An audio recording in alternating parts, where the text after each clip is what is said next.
nandito po ulit kami sa Vertis North. Nagbabalik tayo sa Vertis North. Ang ganda ng gawa dito.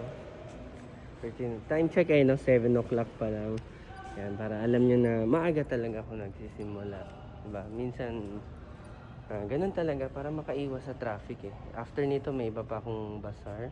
So, yan. First day po namin. Yan, first day. Kaya wala pang laman ito mga to. Yan. Puro gamit pa lang. Ayusin ko pa lang to. Yan. Kung maalala nyo yun, kagabi nagpasok na ako ng gamit para ngayon mas konti na lang dala ko. Which yun ngayon nangyari. Mas konti na lang yung dala ko ngayon. Tara, ayusin muna natin lahat to. Ayusin muna natin lahat to. And then later on, unti-unti na tayo.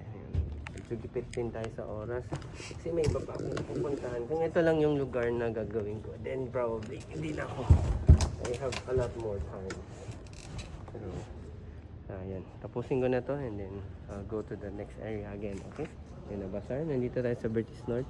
Punta ka lang sa ground floor. May H&M, may Ipudo, yung ramen. Okay? Bye!